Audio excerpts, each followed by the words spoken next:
Hi friends, welcome to Aachi's cook world. ഞാനിന്ന് തയ്യാറാക്കുന്നത് ഒരു നോർത്ത് ഇന്ത്യൻ ഡിഷായ ഭിണ്ടി മസാലയാണ്, അതായത് വെണ്ടയ്ക്ക മസാല. അപ്പം നമുക്ക് വീഡിയോയിലോട്ട് പോകുന്നതിന് മുമ്പായിട്ട് ഏതെങ്കിലും കൂട്ടുകാർ എൻ്റെ ഈ ചാനൽ ഇതുവരെയും സബ്സ്ക്രൈബ് ചെയ്തിട്ടില്ലെങ്കിൽ പ്ലീസ് സബ്സ്ക്രൈബ്. അതേപോലെ എൻ്റെ കൂടെയുള്ള നോട്ടിഫിക്കേഷൻ ബെല്ലും കൂടെ ക്ലിക്ക് ചെയ്യാൻ മറക്കണ്ട. എൻ്റെ വീഡിയോ നിങ്ങൾക്ക് ഇഷ്ടപ്പെട്ടാൽ ലൈക്ക് ചെയ്യുക, ഇഷ്ടപ്പെട്ടില്ലെങ്കിൽ ഡിസ്ലൈക്ക് ചെയ്യുക. നിങ്ങളുടെ വിലയേറിയ കമൻസും സജഷൻസും താഴെയുള്ള കമൻറ്റ് ബോക്സിൽ ഇടാനും മറക്കണ്ട.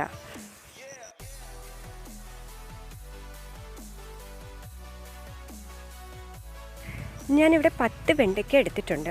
ഇത് പല കളറിൻ്റെ ആയിട്ട് കാണുന്നത് എൻ്റെ വീട്ടിൽ തന്നെ പിടിച്ച വെണ്ടയ്ക്കയാണ്, ചുമപ്പും പച്ചയായിട്ടുള്ള വെണ്ടയ്ക്ക. അപ്പോൾ അത് നന്നായിട്ട് കഴുകി ഒരു ടവൽ വെച്ച് ആ ഈർപ്പം തുടച്ച് മാറ്റിയിട്ട് നീളത്തിന് കട്ട് ചെയ്ത് വെച്ചിരിക്കുകയാണ്. നിങ്ങൾക്ക് കട്ട് ചെയ്യണമെങ്കിൽ ഒരു വെണ്ടയ്ക്ക, ഇപ്പോൾ ഒരു മീഡിയം സൈസ് വെണ്ടയ്ക്കയാണെങ്കിൽ 2ആയിട്ട് കട്ട് ചെയ്താലും മതിയാവും. ആദ്യം തന്നെ ഒരു കടായി അടുപ്പിൽ വെച്ചിട്ട് അതിൽ 2 ടേബിൾ സ്പൂൺ എണ്ണ ഒഴിച്ചു കൊടുക്കാം. എന്നിട്ട് നമുക്ക് ഈ കട്ട് ചെയ്ത് വെച്ചിരിക്കുന്ന വെണ്ടയ്ക്ക ഒന്ന് ഫ്രൈ ചെയ്തെടുക്കണം. അപ്പോൾ ഇത് ഞാൻ പറഞ്ഞല്ലോ, നിങ്ങൾക്ക് മുഴുവനെ ഇടണമെങ്കിൽ അത് ഇങ്ങനെ കട്ട് ചെയ്ത് നീളത്തിന് ഇങ്ങനെ കട്ട് ചെയ്യാതെ നോർമൽ സൈസിന് കട്ട് ചെയ്ത് ഇടാം. ഇനി ഇത് നന്നായിട്ടൊന്ന് ഫ്രൈ ചെയ്യുക. പക്ഷെ ആദ്യം തന്നെ ഉപ്പിടരുത്. ഉപ്പിട്ട് കഴിഞ്ഞാൽ ഇത് ഒരുപാട് അങ്ങ് കുഴഞ്ഞു പോകും. അപ്പോൾ ഇതൊന്ന് ചെറുതായിട്ട് ഒന്ന് വാടിയതിന് ശേഷം മാത്രം ഇതിലേക്ക് ആവശ്യമുള്ള അത്ര ഉപ്പ് ചേർത്ത് കൊടുക്കാം. ഉപ്പ് ചേർത്ത് കൊടുത്തതിന് ശേഷം നമുക്കിത് നന്നായിട്ടൊന്ന് ഇളക്കി യോജിപ്പിച്ച് ഇത് നല്ല രീതിയിൽ ഫ്രൈ ആയി കിട്ടണം. പുറമേ ആ പച്ച നിറമൊക്കെ മാറി വരുന്നതിൻ്റെ അത്ര വരെയും ഇതൊന്ന് ഫ്രൈ ചെയ്തെടുക്കണം. ഇപ്പോൾ എൻ്റെ വെണ്ടയ്ക്ക് ഫ്രൈ ആയി വന്നിട്ടുണ്ട്. ഇതിനി കോരി മാറ്റാം. അപ്പോൾ നമ്മൾ ഫ്രൈ ചെയ്ത് അതേ കടായിലോട്ട് 2 ടേബിൾ സ്പൂൺ എണ്ണ ഒഴിച്ചു കൊടുക്കാം. എണ്ണ ഒഴിച്ചു കൊടുത്തതിന് ശേഷം നമുക്കതിലേക്ക് പട്ട, ഏലക്ക, ഗ്രാമ്പു, അതേപോലെ തന്നെ സ്റ്റാർ അനൈസ്, ഇത് ഇത്രയും കൂടെ ഇട്ട് ഇത് നല്ല രീതിയിലൊന്ന് നമുക്കൊന്ന് ഫ്രൈ ചെയ്തെടുക്കാം. അതിൻ്റെ കൂടെ തന്നെ നമുക്ക് ബേ ലീഫും കൂടെ ഇട്ട് കൊടുക്കണം. ഇപ്പോൾ എൻ്റെ കയ്യിൽ, ഞാൻ എപ്പോഴും പറയുന്ന പോലെ തന്നെ എൻ്റെ കയ്യിൽ പച്ച ബേ ലീഫാണ് ഉള്ളത്. നിങ്ങളുടെ കയ്യിൽ ഉണക്കുണ്ടെങ്കിൽ അത് ഇട്ടുകൊടുത്താലും മതി. അത് നന്നായിട്ട് മൂത്ത് വരുമ്പോൾ ഞാനിവിടെ 2 മീഡിയം സൈസ് സവാള അരിഞ്ഞ് വെച്ചിട്ടുണ്ട്. നീളത്തിന് തന്നെ അരിഞ്ഞ് വെച്ചിരിക്കുന്നതാണ്. അത് നമുക്കിതിൻ്റെ അകത്തോട്ടിട്ട് നല്ല രീതിയിൽ ഒന്ന് വഴറ്റിയെടുക്കാം.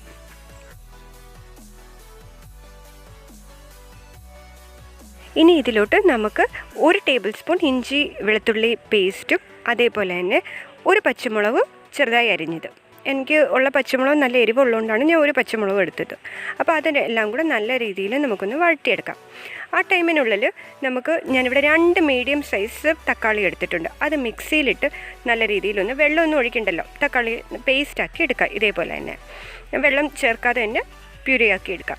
ഇനി അത് നമ്മളുടെ ഈ സവാളയ്ക്ക് നല്ല രീതിയിൽ ഗോൾഡൻ ബ്രൗൺ ആയിട്ടുണ്ട്. അതിലോട്ട് ഈ ടൊമാറ്റോ പ്യൂരി നമുക്ക് ഒഴിച്ചെടുത്ത് നല്ല രീതിയിൽ ഇളക്കി കൊടുക്കാം.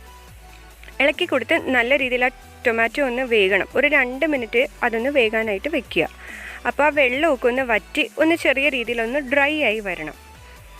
ഇനി അതിലേക്ക് നമുക്ക് 1/4 ടീസ്പൂൺ മഞ്ഞൾപ്പൊടി ചേർത്ത് കൊടുക്കാം.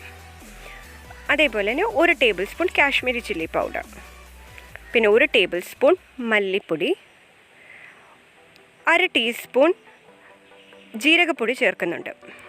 അപ്പോൾ ഇത് ഇത്രയും കൂടെ നമുക്ക് നല്ല രീതിയിൽ ഒന്ന് യോജിപ്പിച്ചെടുക്കാം. ആ ഒരു പച്ച മണമൊക്കെ മാറി വരുന്നത് വരെ നല്ല രീതിയിലൊന്ന് ഫ്രൈ ചെയ്തെടുക്കാം. പിന്നെ ഇതിലേക്ക് ആവശ്യമുള്ള ഉപ്പും കൂടെ ചേർത്ത് കൊടുക്കാം.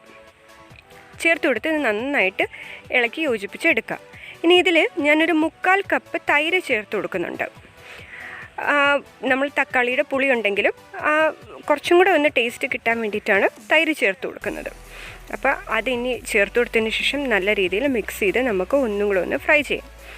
ഇനി ഇതിൻ്റെ അകത്ത് ഞാനൊരു 1/2 കപ്പ് വെള്ളം ഒഴിച്ചു കൊടുക്കുന്നുണ്ട്. വെള്ളം ഇച്ചിരി ഒരു കറി പോലെ കിട്ടാനും ആയിട്ടാണ് വെള്ളം ഒഴിച്ചു കൊടുക്കുന്നത്. ഇത് നന്നായിട്ട് വെള്ളം ഒഴിച്ച് ഒന്നും കൂടെ ഇളക്കി ഇതൊന്ന് തിളച്ച് ചെറിയ രീതിയിലൊന്ന് വറ്റി വരണം. കണ്ടോ, ഇപ്പോൾ തിളച്ച് വന്നതിലോട്ട് നമുക്ക് ഈ ഫ്രൈ ചെയ്ത് വെച്ചിരിക്കുന്ന വെണ്ടയ്ക്ക ഇട്ട് കൊടുക്കാം. വെണ്ടയ്ക്ക ഇട്ട് കൊടുത്ത് ഇത് നന്നായിട്ടൊന്ന് ഇളക്കി കൊടുക്കുക. അതായത് വെണ്ടയ്ക്ക മസാലയിൽ മിക്സായി വരുന്നത് വരെ ഇളക്കി കൊടുക്കാം. ഇളക്കി കൊടുത്തിട്ട് നമുക്കിതൊന്ന് അടച്ച് വെച്ച് കൊടുക്കാം.